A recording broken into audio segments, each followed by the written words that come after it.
La bataille de Waterloo, une histoire de courage. Le 18 juin 1815, un jeune soldat nommé Jean Dupont se trouvait au cœur de la bataille de Waterloo. À seulement 20 ans, Jean faisait partie de la grande armée de Napoléon. Il était originaire d'un petit village en Normandie, où il avait passé son enfance à travailler dans les champs de son père.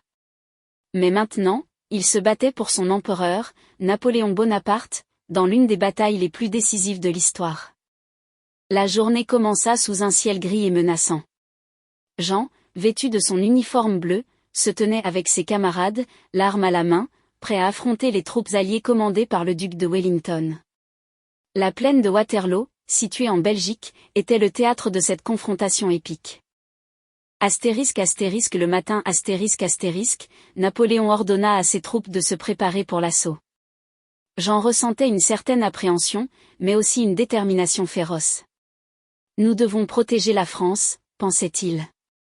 Les canons commencèrent à tonner, et le champ de bataille fut rapidement envahi par la fumée et le bruit assourdissant des explosions. Vers midi Napoléon lança une attaque massive contre les positions alliées.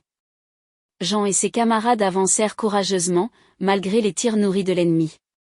Ils traversèrent les champs boueux, se frayant un chemin à travers les obstacles et les barricades. Jean, bien qu'effrayé, continuait à avancer, tirant sur les soldats ennemis lorsqu'ils apparaissaient. Dans l'après-midi la bataille faisait rage de manière intense. Jean se retrouva séparé de son unité lors d'une charge violente. Il se réfugia dans une petite ferme abandonnée, où il rencontra un autre soldat français, Pierre, qui avait été blessé. « Nous devons nous défendre ici, » dit Pierre, en serrant son fusil. Les deux jeunes hommes, à moitié cachés derrière les murs de la ferme, résistèrent tant bien que mal aux attaques incessantes des troupes britanniques.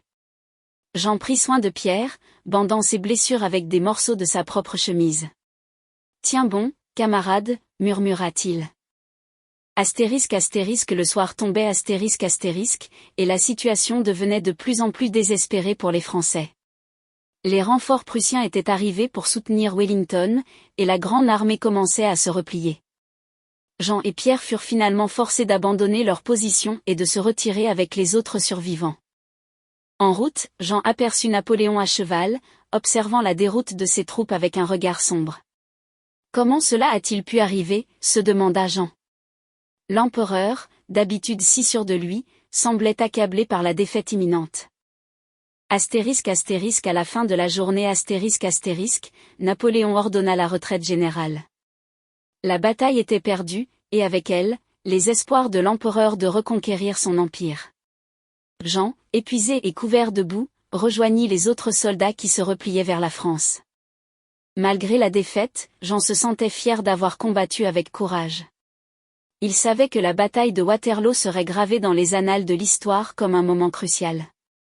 En rentrant chez lui, il pensait à ses camarades tombés au combat et à ceux qui avaient survécu. « Nous avons fait de notre mieux », se disait-il. En Normandie, Jean retrouva sa famille et reprit une vie plus paisible. Mais les souvenirs de la bataille restèrent gravés dans sa mémoire.